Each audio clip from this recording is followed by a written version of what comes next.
Guys, I am Harram Singh. तो पिछले class में मैंने बताया था लेटर, वर्ड, सेंटेंस। लेटर किसको कहते हैं? तो ए बी सी डी जो लर्निंग स्टेज है, हम लोगों का शुरू से सीखते आ रहे हैं, ए बी सी से लेकर के जेड तक, जिसमें 26 लेटर्स होते हैं। कितने लेटर्स होते हैं? 26 होते हैं। और ये 26 लेटर को हम लोग लेटर बोलते हैं। यानी लेटर क्या है? A letter cannot be divided और डाइवर्टेड। यानी लेटर को ना तो हम लोग डाइवर्ट कर सकते हैं ना डिवाइड कर सकते हैं। लेटर को ना तो हम लोग डाइवर्ट कर सकते हैं ना डिवाइड कर सकते हैं। यह बिल्कुल शुद्ध रूप है। लेटर बिल्कुल क्या है? शुद्ध रूप है। वर्ड किसको कहते हैं? तो a combination of word, a combination of letters, a combination of letters which makes a complete sense और मीनिंग is called word। ये भी हो गया है। Sentence a combination of words है या combination of words which makes a complete sense और meaning is called sentence. Sentence को हम लोग दो पार्ट में बांटे। कितने पार्ट में? दो पार्ट में। पहला पार्ट क्या है? सब्जेक्ट। दूसरा पार्ट क्या है? प्रीडिकेट। प्रीडिकेट। प्रीडिकेट हुआ तो सब्जेक्ट किसको कहते हैं? तो about whom something is said is called subject. About whom something is said. Predicate the rest part of a sentence except subject is called predicate.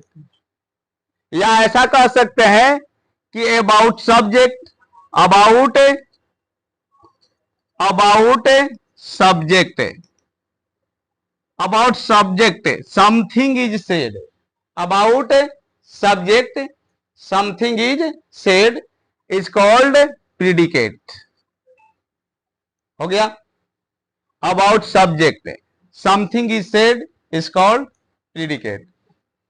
इसके बाद मैंने पिछले क्लास में बताया था सेंटेंस को 5 वर्ग में बांटा गया है। इसको क्लासिफाई किया गया कितने? 6 वर्ग में क्लासिफाई किया गया इसको। तो ये पहला है एसर्टिव सेंटेंस, दूसरा क्या है? इंट्रोगेटिव सेंटेंस, तीसरा क्या है? इंपरेटिव, चौथा ऑप्टेटिव और पांचवा छठा सेंटेंस इंफैटिक सेंटेंस। यानी 6 प्रकार के सेंटेंस होते हैं। एसर्टिव सेंटेंस किसको कहते हैं? एसर्टिव सेंटेंस यानी द सेंटेंस दैट एसर्ट्स और सेज अबाउट समबडी और समथिंग, उसको एसर्टिव सेंटेंस कहते हैं। या दूसरा है interrogative, the sentence that inquires और ask the question about somebody और समथिंग, उसको इंट्रोगेटिव कहते हैं। इंट्रोगेटिव मतलब जिससे प्रश्न पूछने का अभिप्राय हो, जिससे प्रश्न पूछने का अभिप्राय हो, उसको हम लोग इंट्रोगेटिव सेंटेंस कहते हैं। इंट्रोगेटिव सेंटेंस की सबसे बड़ी खासियत है कि एट द सेंटेंस है ना, या जो है क्वेश्चन मार्क होगा। यानी at the end of the sentence will be question mark. तो इस तरह से क्वेश्चन मार्क यदि कहीं दिखाई दे देता है तो इंट्रोगेटिव सेंटेंस होगा। कौन सा सेंटेंस होगा? Interrogative sentence. इसके बाद मैंने बताया था ऑप्टेटिव सेंटेंस। ऑप्टेटिव सेंटेंस है, ऑप्टेटिव सेंटेंस यानी ये sentence that expresses wish, bless, wish करेगा, bless, pray, curse, it is called है ना एन ऑप्टेटिव सेंटेंस। इसके बाद इंपरेटिव सेंटेंस। इंपरेटिव सेंटेंस भी हो गया है, पिछले क्लास में हुआ था इंपरेटिव। या imperative sentence order, command, request, TTC करता है। इसके बाद आपका है पांचवा सेंटेंस। पांचवा में क्या था? पांचवा सेंटेंस है एक्सक्लामेटरी सेंटेंस। पांचवा क्या है? Exclamatory sentence. एक्सक्लामेटरी सेंटेंस को हम लोग कहते हैं हिंदी में विस्मयादि बोधक वाक्य। बोधक वाक्य, विस्मयादि बोधक वाक्य, एक्सक्लामेटरी सेंटेंस। एक्सक्लामेटरी सेंटेंस के डिफिनीशन लिख लीजिए। A sentence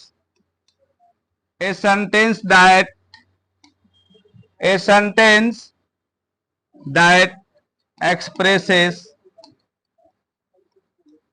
expresses strong feelings or sudden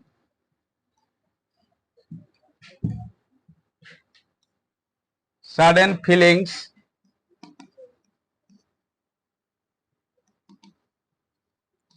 or emotions is called as exclamatory sentence।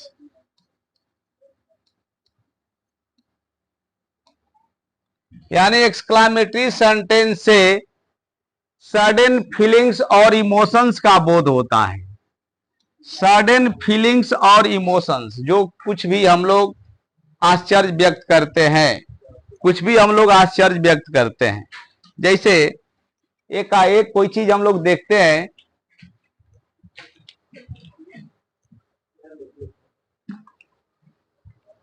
एकाएक जब हम लोग कोई चीज देखते हैं तो आश्चर्य करते हैं, आश्चर्य करते हैं उसको स्ट्रॉन्ग फीलिंग्स या इमोशंस कहा जाता है। एक्सक्लामेटरी सेंटेंस को हम लोग व्हाट और हाउ से बनाते हैं। याद रखना है कि व्हाट के बाद एन और हाउ के बाद एडजेक्टिव आता है। यानी व्हाट प्लस एन आर्टिकल आएगा प्लस नाउन आएगा, और हाउ के बाद एडजेक्टिव प्लस एक्सक्लामेशन साइन होगा।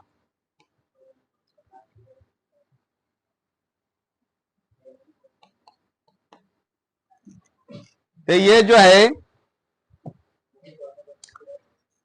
एक्सक्लामेटरी सेंटेंस या स्ट्रॉन्ग फीलिंग्स बताता है या इमोशंस बतलाता है, या यूं कह सकते हो कि सडन फीलिंग्स बताता है, इमोशंस बतलाता है। तो ऐसे सेंटेंस को हम लोग एक्सक्लामेटरी सेंटेंस कहते हैं। एक्सक्लामेटरी सेंटेंस की रचना हम लोग what plus an plus noun plus exclamation sign देते हैं। पहला है स्ट्रक्चर, और दूसरा स्ट्रक्चर है हाउ प्लस एडजेक्टिव। यानी दो तरह से हम लोग इसकी रचना कर सकते हैं एक्सक्लामेटरी सेंटेंस का। हो गया?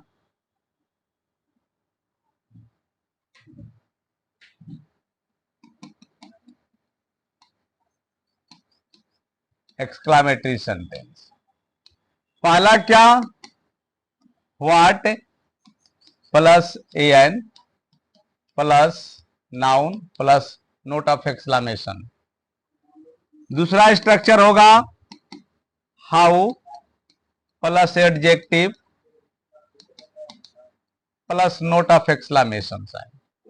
जैसे what a place. What a place कैसी जगह है? व्हाट अ प्लेस, व्हाट के बाद एन आर्टिकल आता है, इसके बाद नाउन आएगा। प्लेस क्या है? नाउन। प्लेस क्या है? Noun. What a boy he is. कैसा लड़का है वह? कैसा लड़का है वह, यानी व्हाट अ बॉय। बॉय क्या है? नाउन है। तो व्हाट के बाद ध्यान देना है। जैसे what an idea, what an idea, what an idea, कैसी विचारधारा, कैसी विचार, नहीं।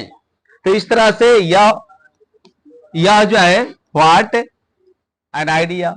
हाउ के बाद हमेशा एडजेक्टिव आता है। हाउ के बाद किस चीज का प्रयोग करते हैं? एडजेक्टिव का।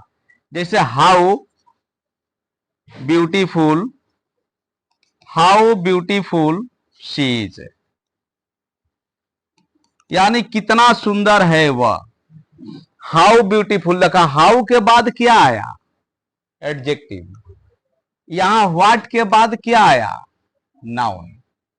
यह बात हमेशा ध्यान देना है, हमेशा ध्यान देना है। जब कभी आप एक्सक्लेमेटरी सेंटेंस की रचना करते हैं तो यदि व्हाट से करते हैं तो व्हाट के बाद ई एन आएगा, इसके बाद नाउन देना है।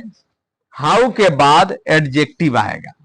जैसे हाउ नटी, नटी मीन्स नटखट। How nutty he is, how nutty he is, how nutty he is, कितना नटखट है वह।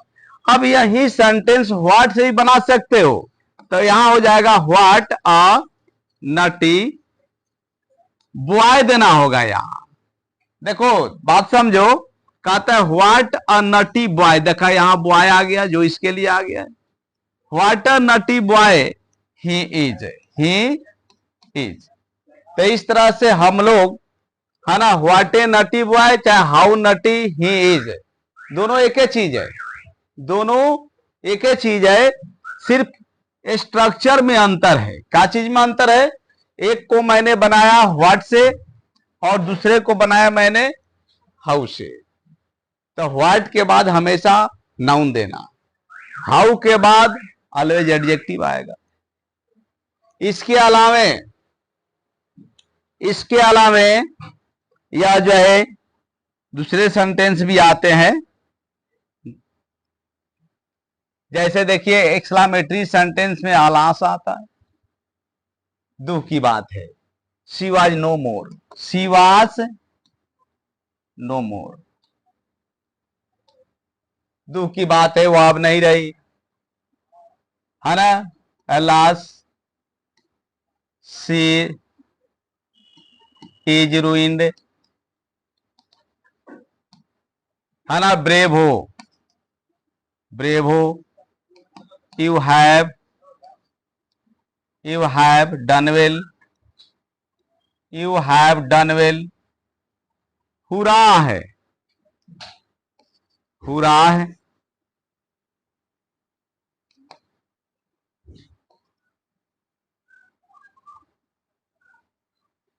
We have won the match. तो इस तरह से बहुत सारे सेंटेंस होते हैं, बहुत सारे सेंटेंस होते हैं एक्सक्लेमेटरी सेंटेंस के। जैसे टू स्पीक ऑफ से भी एक्सक्लेमेटरी सेंटेंस बनाते हैं। टू स्पीक ऑफ, आश्चर्य करना, आश्चर्य, टू स्पीक ऑफ, ठीक ना। तो to speak of, to think of होता है, टू स्पीक ऑफ नहीं होता, यहां ध्यान देना। To think of, to think of, तो टू थिंक ऑफ मतलब आश्चर्य करना, आश्चर्य करना। जैसे जैसे यहां ध्यान दीजिएगा, टू थिंक ऑफ, जैसे लॉटरी मिलना कितना आश्चर्यजनक, लॉटरी मिलना कितना आश्चर्यजनक। तो to think of, to think of getting you a lottery. देखा, अब कहता है कि आपको लॉटरी मिलना कितना आश्चर्यजनक, तो टू थिंक ऑफ से भी बनाया जाता है यह जो है एक्सक्लेमेटरी सेंटेंस के वाक्य। बात इतना हो गया।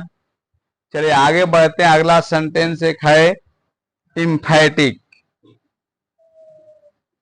इम्फैटिक छठा सेंटेंस हो गया एम्फैटिक सेंटेंस। एम्फैटिक सेंटेंस जिस पर जोर देकर हम बोलते हैं, क्या देते हैं, जोर देते हैं। एम्फैटिक सेंटेंस पर जोर देकर बोला जाता है। A sentence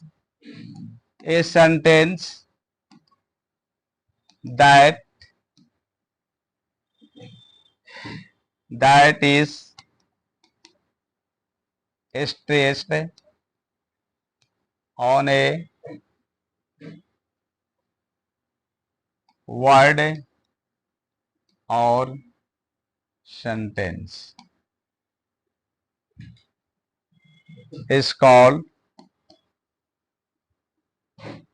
emphatic sentence. Emphatic sentence यानी कहता है कि जिस सेंटेंस पर या शब्द पर जोर देकर बोलते हैं उसी को हम लोग कहते हैं एम्फैटिक सेंटेंस। जैसे मैं पढ़ता तो हूं, आई डू रीड, मैं पढ़ता तो हूं,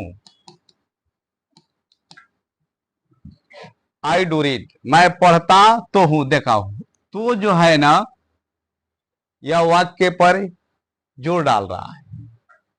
गीता गाती तो है, तो Geeta does sing, Geeta does sing a song. यानी गीता गीत गाती तो है, तो गीता गीत गाती तो है, गीता गीत गाती तो है। तो अब तो है यानी तो जो है ना, यह जोर डाल रहा। I do have a car, I do have a car, मेरे पास कार तो है, मेरे पास कार तो है। I do have a car, उसके पास गाय तो है, सी डज हैव अ काऊ, उसके पास गाय तो है। या उसके पास अवश्य गाय है, ऐसा भी कह सकते हैं। उसके पास अवश्य गाय है या उसके पास गाय तो है। तो इस तरह से वाक्य पर जब जोर डाला जाता है तो ऐसे सेंटेंस को एम्फैटिक सेंटेंस कहा जाता है। बात समझ में आ गई? बात समझ में आया? एम्फैटिक सेंटेंस किसको कहते हैं? यानी जिस सेंटेंस पर जोर देकर बोला जाता है उसको हम लोग एम्फैटिक सेंटेंस कहते हैं। तो एम्फैटिक सेंटेंस जैसे मान लीजिए मैं पढ़ता तो हूं, मैं पढ़ता हूं, मैं पढ़ता तो हूं, मैं पढ़ता हूं, मैं पढ़ता हूं, मैं पढ़ता तो हूं, मैं पढ़ता तो हूं। दोनों में अंतर है ना। मैं पढ़ता हूं, मैं पढ़ता तो हूं, मैं पढ़ता हूं एक सिंपल सेंटेंस हुआ। हाँ, मैं पढ़ता तो हूं, तो देखो तो इस पर जोर डाल रहे हैं, तब बन गया एम्फैटिक। यानी जब जोर देकर किसी सेंटेंस पर बोलते हैं तो वही एम्फैटिक हो जाती है। तो क्या बन रहा है? सेंटेंस को एम्फैटिक बना रहा है। तो सेंटेंस को एम्फैटिक बना रहा है, जोर डाल रहा है, एम्फेसाइज कर रहा है। तो ऐसे स्थिति में यह एम्फैटिक हो जाता है। तो इसका सामान्य है कि आई रीड, मैं पढ़ता हूं, आई डू रीड, मैं पढ़ता तो हूं। अब इसका एक्सप्लेनेशन बाद में करेंगे हम, अभी तक यह सिर्फ डिफिनेशन था, ठीक ना।